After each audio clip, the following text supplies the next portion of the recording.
Hello, my dear viewers. Assalamu alaikum. In this tutorial, I am going to discuss a very interesting story, The Parrot's Tale of ACC English First Paper textbook. According to the latest edition of the text, it is in Unit 1, Lesson 1. আমরা বিগত দুইটি টিউটোরিয়ালে এই parrots টেল গল্পটির বেশ কিছুটা অংশ পড়েছিলাম।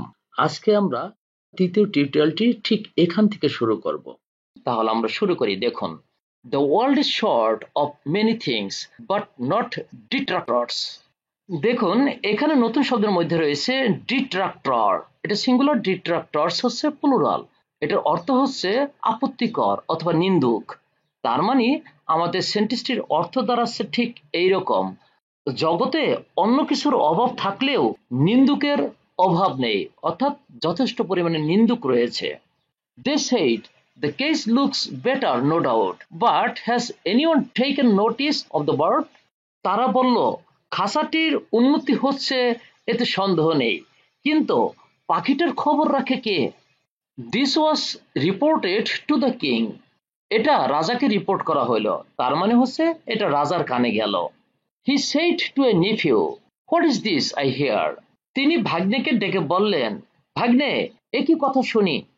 Your Majesty, replied the nephew, if you wish to hear the truth, summon the goldsmith, the scholars, the scribes, the maintenance crew, and their supervisors. ভাগ্নে বলল, মহারাজ, আপনি যদি সত্যিটা শুনতে চান তাহলে স্বর্ণকার, পণ্ডিত, লিপিকর, মেরামতকারী এবং মেরামতকারীর তদারককারীদের ডাকুন। Those who have not got a share of the royal bounty are resorting to slander. এখানে দেখুন, নতুন শব্দের মধ্যে রয়েছে রিসোর্ট। রিসোর্টের সাথে আইএনজি করা হয়েছে। এখানে রিসোর্ট ভার্বের অর্থ হচ্ছে অবলম্বন করা। আর এইখানে দেখুন স্ল্যান্ডার। স্ল্যান্ডার হচ্ছে কুৎসা অথবা অপবাদ। তাহলে দেখুন সেন্টেন্সটির অর্থ ঠিক কেমন দাঁড়াচ্ছে: Those who have not got a share of the royal bounty, তারা যারা রাজকীয় বদান্যের ভাগ পায়নি, আর রিসোর্টিং টু স্ল্যান্ডার, তারা কুৎসা রটাচ্ছে। তার মানে নিন্দুকেরা ভাগ পায়নি বলেই মন্দ কথা বলছে। Everything became clear to the king, and he rewarded his nephew with a gold chain. জবাব শুনে রাজার কাছে সবকিছু স্পষ্ট হয়ে গেল, আর তিনি তার ভাগ্নেকে স্বর্ণের হার উপহার দিলেন। আমরা একটু সামনে এগিয়ে যাই। দেখুন, The king wished to see for himself at what an awesome pace the birds' schooling was going on. এখানে দেখুন, নতুন একটি শব্দের মধ্যে রয়েছে অউসম। অউসম হচ্ছে অ্যাডজেক্টিভ, তার মানে অসাধারণ। তাহলে এই অউসম অ্যাডজেক্টিভটির আমরা সিনোনিম কি বলবো? আমরা বলবো ওভারওয়েলমিং, গ্র্যান্ড, স্প্লেন্ডিড, ব্রেথটেকিং, ও ইন্সপায়ারিং, সুপারব, অ্যামেজিং ইত্যাদি, অর্থাৎ যা অসাধারণ, চমৎকার। আর এটার অ্যান্টোনিম বা বিপরীতার্থক শব্দ আমরা কি বলবো? আমরা বলবো যা খুব স্বাভাবিক, সাদাসিধে, সাধারণ, এরকম। তার মানে আমরা বলবো অসমের বিপরীত শব্দ হিসেবে mundane, normal, average, ordinary, typical, common ইত্যাদি। তাহলে দেখুন সেন্টেন্সটির অর্থ কেমন দাঁড়ায়। The king wish to see for himself, রাজা নিজের জন্য ইচ্ছে পোষণ করলেন। At what an awesome pace the birds' schooling was going on. কোন গতিতে পাখিটির শিক্ষা চলছে সেই কার্যকলাপ দেখার ইচ্ছা রাজার হলো। তাহলে পুরো সেন্টেন্সটির অর্থ ঠিক এইরকম দাঁড়ায়: শিক্ষা যে কি ভয়ঙ্কর তেজে বা গতিতে চলছে সেটা দেখার জন্য রাজার স্বয়ং ইচ্ছা হলো। One day he turned up at the schoolroom with his friends, counselors and courtiers. একদিন তাই পাত্র, মিত্র, অমাত্র এবং রাজসভাসদদের নিয়ে শিক্ষালয়ে তিনি স্বয়ং এসে উপস্থিত হলেন। At once the musicians at the gate struck up on their many wind and percussion instruments. এখানে দেখুন, ইনস্ট্রুমেন্ট হলো singular noun, instruments plural noun. এর মানে হচ্ছে যন্ত্রপাতি। তাহলে এই ইনস্ট্রুমেন্ট শব্দটির অর্থাৎ নাউনটির সিনোনিম আমরা কি বলবো? ডিভাইস, গ্যাজেট, মেকানিজম, অ্যাপারেটাস ইত্যাদি, অর্থাৎ যন্ত্রপাতি।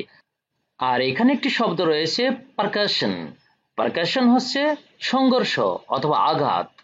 তাহলে দেখুন সেন্টেন্সটির অর্থ কেমন। তৎক্ষণাৎ বাদকের দল তাদের বিভিন্ন যন্ত্রপাতি নিয়ে গেটে জড়ো হলেন। The teachers shook their sacred tufts of hair as they loudly chanted mantras, and all the workmen, laborers, goldsmiths, scribes, and their numerous cousins raised slogans in praise of the king. এখানে দেখুন নতুন শব্দের মধ্যে রয়েছে sacred. Sacred হচ্ছে পবিত্র, এটি হচ্ছে অ্যাডজেক্টিভ। তাহলে এই স্যাক্রেডের আমরা সিনোনিম হিসেবে বলবো religious, spiritual, divine, hallowed, godly, angelic, sanctified ইত্যাদি। আর এটার অ্যান্টোনিম বা বিপরীতার্থক শব্দ আমরা কি বলবো? তার মানে অপবিত্র অথবা নোংরা এরকম কিছু হবে। তার মানে হচ্ছে আমরা বলবো স্যাক্রেডের অ্যান্টোনিম হিসেবে secular, worldly, unholy, impure, satanic, devilish ইত্যাদি। আর দেখুন এইখানে একটি শব্দ রয়েছে, যদি আমরা এটা জানি, লাউড হচ্ছে অ্যাডজেক্টিভ, লাউডলি হলো অ্যাডভার্ব। এর মানে জোরে জোরে বা উচ্চ স্বরে। তার মানে এটা সিনোনিম হিসেবে আমরা বলবো পিয়ার্সিংলি, নয়েজিলি, ভসিফেরাসলি ইত্যাদি। আর এটার অ্যান্টোনিম বা বিপরীতার্থ শব্দ আমরা কি বলবো? জোরে স্বরের বিপরীত হচ্ছে খুবই ক্ষীণ স্বরে অথবা চুপি স্বরে ইত্যাদি। তার মানে লাউডলির অ্যান্টোনিম হিসেবে আমরা বলবো কোয়েটলি, সাইলেন্টলি, জেন্টলি ইত্যাদি। আর এখানে দেখুন একটি শব্দ নিউমারাস। নিউমারাস হচ্ছে অ্যাডজেক্টিভ, এর মানে হচ্ছে অসংখ্য অথবা প্রচুর। তার মানে এটির সিনোনিম হিসেবে আমরা বলবো মাল্টিফোল্ড, মাল্টিপল, সেভারাল, মেনি ইত্যাদি। আর এটার অ্যান্টোনিম বা বিপরীতার্থক শব্দ আমরা বলবো খুবই কম বা নগণ্য এরকম। তার মানে নিউমারাসের অ্যান্টোনিম হিসেবে আমরা বলবো ফিউ, লিটল, স্ক্যান্ট, লিমিটেড, শর্ট ইত্যাদি। আর দেখুন এখানে একটি শব্দ প্রেইজ। এটা আমরা জানি প্রেইজ মানে হলো প্রশংসা করা। এটি কিন্তু নাউনও হয়, ভার্বও হয়। এখানে নাউন হিসেবে ব্যবহার করা হয়েছে। তাহলে প্রেইজ মানে এখানে প্রশংসা অথবা গুণ কীর্তন।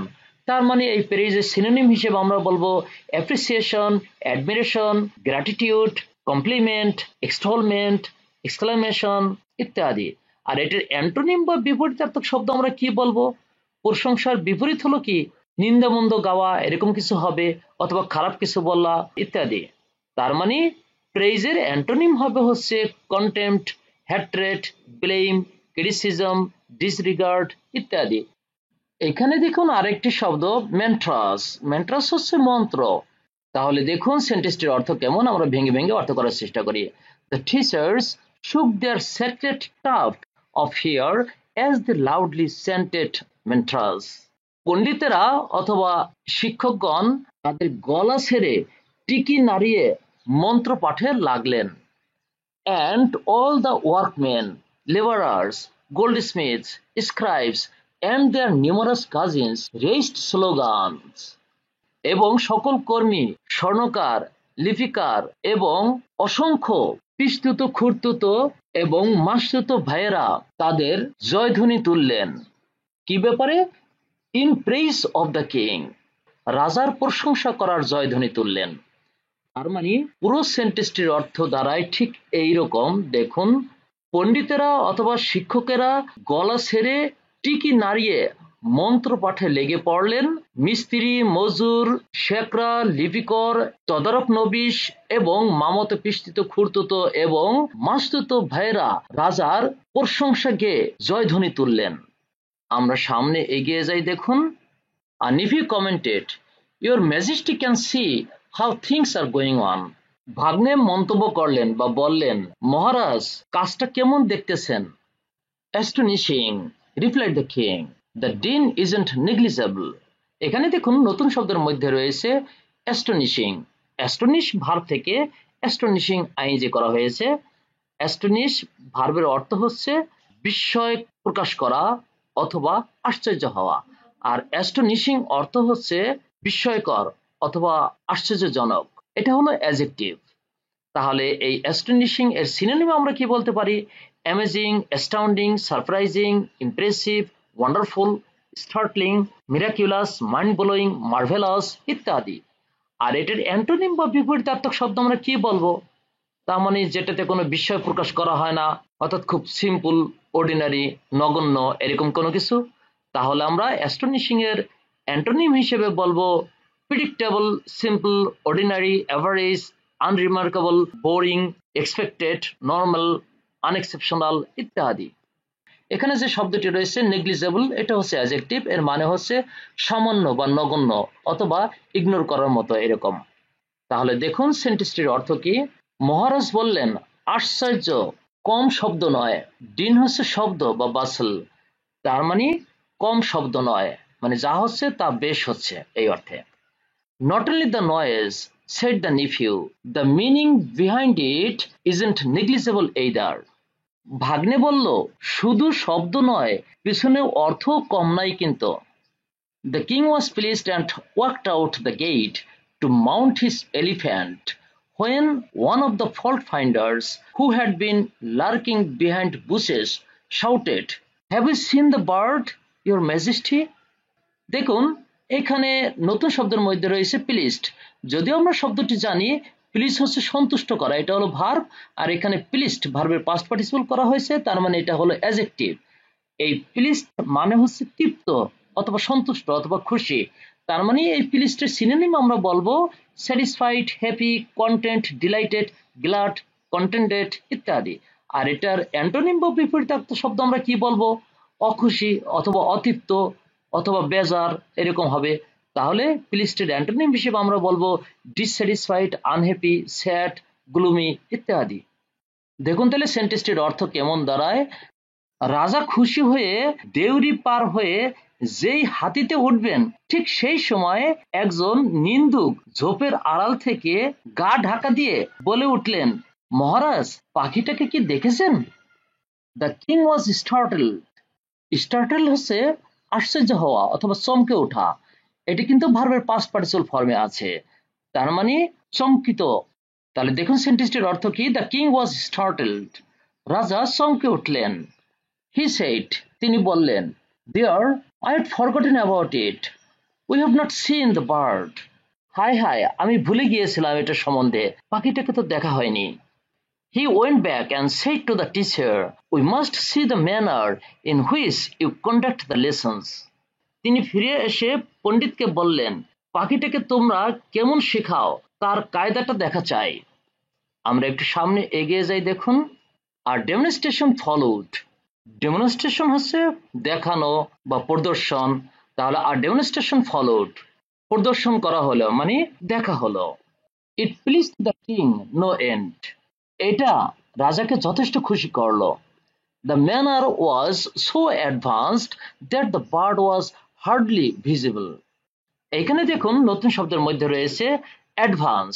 অ্যাডভান্স হচ্ছে ভার্ব, এখানে ভার্বের পাস্ট পার্টিসিপল হিসেবে ব্যবহার করা হয়েছে, তার মানে অ্যাডজেক্টিভ।